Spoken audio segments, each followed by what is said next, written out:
I'm going to share a few things that can help you to stay in control of yourself and you controlling your fear and anxiety rather than that controlling you. Okay? Now, besides the pandemic that is actually going on, okay, I'm sorry. I'm really sorry for doing that to you. I mean it from my heart. I wanted to show you something, okay? Just take your palm and place it on your chest. Go ahead, I want you to do this right now. And just 30 seconds to 1 minute. Just follow my voice. Take your palm, keep it on your chest, close your eyes, and I want you to feel your heartbeat. I want you to just give a mild pressure on your heart. I hope you're following my voice, right? Feel the mild pressure that you're giving to your heart. And I want you to feel the heartbeat through your palm. Breathe normally. And I just want you to feel the heart beating and the mild touch that you're giving. Just feel that your heart is communicating with you. Now don't take your hand while your palm is still on your chest. Take a deep breath and let go. You're still holding your chest, okay? And gently just take your palm out and come back to the present moment. You can open your eyes when you're comfortable. Now, I just thought I'll just practically show you something to demonstrate something which I feel is something much better if I show it practically than just theoretically. I think the first thing when it comes to overcoming fear or anxiety is by understanding the nature of fear and how that works, okay? That is the first half of the process, and then you can still do something practically, right? But first, when you understand itself, you feel that you're so much more in control of your fear and anxiety. Now, basically, I just want you to remember that fear is something that is in nature. If you don't have fear, then that means you're in a more dangerous position than when you actually have fear, right? Now, as babies, we are born with only two kinds of fear. Whatever fear that you're going through right now, if you are, those are all socially conditioned. And as you grow up, different people get different kinds of fears. So fear is something that is natural, and it actually helps you as a defense mechanism to let you know that you need to do something in order to be safe. Now, when we have this pandemic going on parallel side, we have this fear and anxiety, which is a more subtle virus that is going on inside all of us. I'm going to share a few things that can help you to stay in control of yourself and you controlling your fear and anxiety rather than that controlling you. Okay? So for that, the understanding of how fear works is what is important. Now imagine there are several thousands of lakhs of species on the planet right now, and every species has its own fear. Imagine you're in a forest right now and you have to be in a constant fear of being attacked. That is more of a survival fear. Now you might be in a different kind of survival fear, but your brain or wherever this fear is happening does not actually discriminate what kind of fear it is. That happens more in the forefront, but when it comes to the chemical reactions in your body, when it comes to fear, it is the same thing. What this means is that you can actually control, when you have this control over how certain things from the external side can affect you. Now there are two kinds of fear. Now what you experienced in the beginning when I demonstrated that scream and the fear that was happening to you is a quick fear, okay? It's like a quick fear, and your heart beats faster and your blood flows faster and your pupils kind of changes shape, and a lot of things that happen in your body, okay, which actually is a form of bodily mechanism that actually makes you ready to prepare yourself to fight the situation or whatever is giving you that fear, right?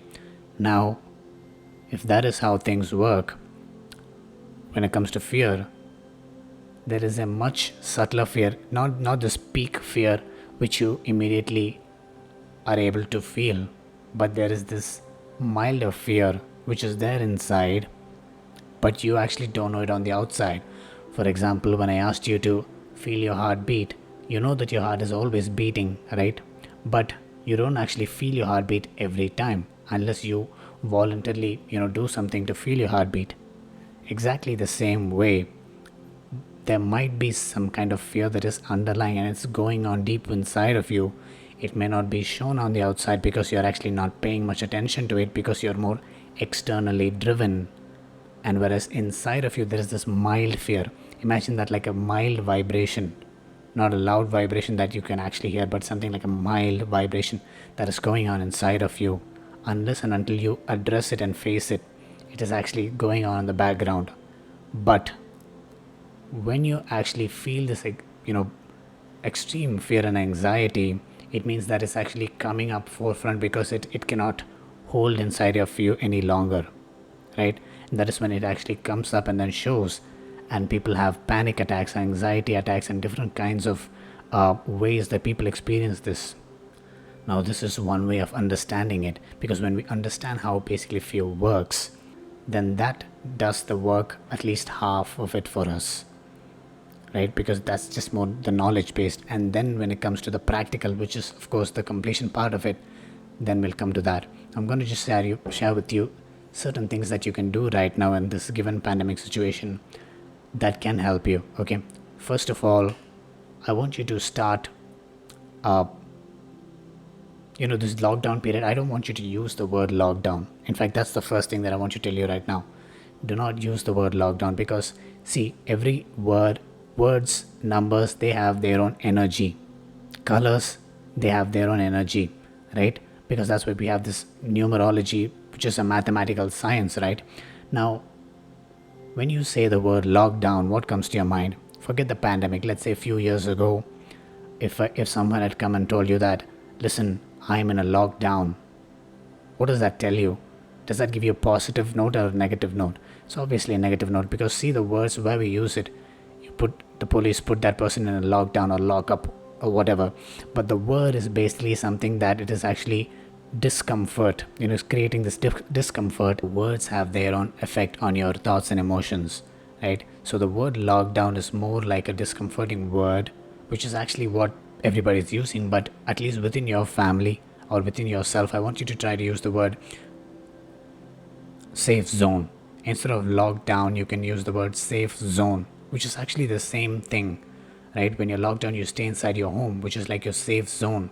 Because when you use the word lockdown, it means like you're giving this suggestion to your mind that, there's a very, in a subconscious and an unconscious way, that you're just suggesting your mind when you use the word lockdown that you have to be locked down and you can't wait to go out. Why am I being so locked down? It may not happen consciously, but subconsciously, because that is the emotion connected to that word. But when you use the word safe zone, then it is more in the same thing. The context is the same, but your attitude to the situation is in a much more positive level, because you have to stay in a safe zone of your home in order to stay protected from the virus. So instead of lockdown, you can use the word safe zone. Now, this is just one example. The point is, words have their own way of affecting you in a very subconscious level. Okay, so I want you to pick words and then use them in a more positive way. Now, the second thing I want you to do is, do not watch every news channel and all the time, because it's not going to make any difference.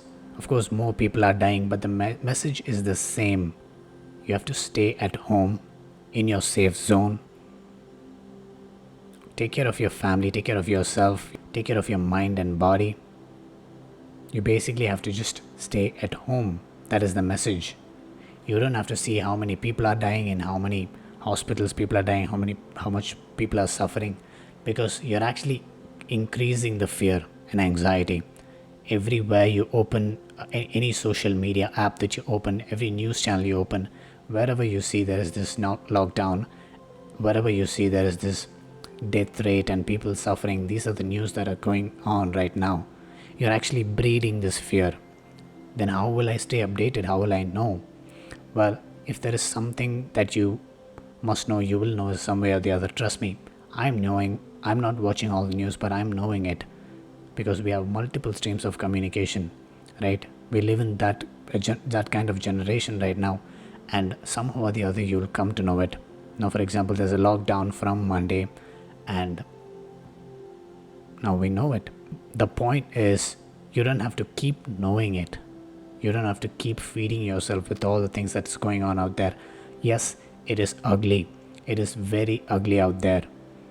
But you don't have to keep feeding the same thing over and over into your head, because whatever habitually whatever you do is directly going to your subconscious mind. And if you're going through any fear or anxiety, or even if you're not, just to prevent such things happening, do not keep watching news. Right? I know people who watch news morning, at night. Just take the message. It's the same. Stay safe, stay home, stay sensible, take care of yourself. Now, and the third thing that I want you to try out is, this is an interesting thing. Okay, I want you to pay attention. Now, whatever this fear or anxiety or depression, these are things that give you the suggestion that something else is actually dominating or controlling you, whereas you're not in control of the situation. On a basic level, that is one way to look at it, right? Things that you don't want to happen is happening to you. For example, if you're feeling fearful or stressed out, that is something that you don't want to happen but is actually happening. Just the example of things that you don't want, but it, helplessly you have to experience that. Why is that happening? That is because in your mind, somehow or the other, it has been fed that you are not in control of the situation, right? So I want you to take the principle of being more in control of the situation and giving your mind as much opinion and suggestion and practice as possible that you are in actually control of the situation. Now, how do you do that? For example, if you have some junk food at home, okay, just some crude example. If you have some junk food at home, you know that it's not good for you, but you still have it, right? At least one of your senses wants to get satisfied, whereas overall you know that it's not good for you. In short, this is just one example. This can be applied to any other bad habits, right? In short, the point is you want to use some habit as to have this quick pleasure. In other words, instant gratification, without knowing that you have long-term effects, because the mind doesn't care whether what you do right now is good in the long term or not. Your mind is an expert in getting instant satisfaction or instant pleasure from you. So how do you counteract that? When it comes to stress and anxiety, the best way to do it is by doing a constant practice of giving your mind the practice that you are actually in control. It does not happen overnight. I'm sorry if that was the kind of answer you were looking for. It happens by practice. And here's what I want you to do. I want you to look at your room or any part of your home, and I want you to scan it.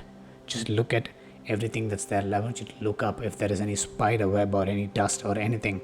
Scan it completely. In fact, I will encourage you to take a picture of it, and for the next 15 minutes, half an hour, I want you to start rearranging it, cleaning it.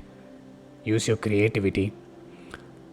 On the side, I want you to play some mild music, which is to give your ear the suggestion that you are doing that voluntarily and not helplessly. Have some mild smell on. You can put some agarbattis or some mild sprays that is not chemicals, and you can use that to give this sense of good smell, because you're cleaning your room, you're giving this new look to your room. And you do all this, okay? I leave the rest to you. You do all this, and I want you to look after you do that. Do that, and then now take another picture if you want and scan the room. Now, what has happened is that you have been in control of your environment by doing that for the past 15 minutes to half an hour. Okay, now if I'm your mind, I would tell you, you know what, that was nice. You were you are in good control of the situation, because that is not an environment that fear comes into play or anxiety comes into play. Right? This is one example. In fact, I want you to try this today or whenever you're watching this, and I want you to come back and comment down in the comment box below what was your experience, what are the small things that you noticed, so that you can inspire other people who are watching this video in the comment box. Right? What are the small things that you noticed, and does this make sense to you? I want you to share your thoughts as well. And these are certain things that I wanted to share. I want you to stay safe. I wish you all the love. I wish you all the power. Stay connected with me through this YouTube channel. Subscribe to this channel if you want more content like this. I'll be posting regularly, and I want you to also stay connected on my Facebook page, which is called this Escape Society, which is exclusively dedicated for people who want to conquer their stress and live a more balanced and fulfilled lifestyle. I'll leave a comment. I'll leave the link down below for my Facebook group and other some podcast resources. Watch that when you're free, and share this with people who might be benefited from this, right? Do not forget to do that. And also comment down below what kind of video do you want. I'll be happy to post my views on that, whichever way that I can add value and help you right now. Stay safe. I'll see you in the next one.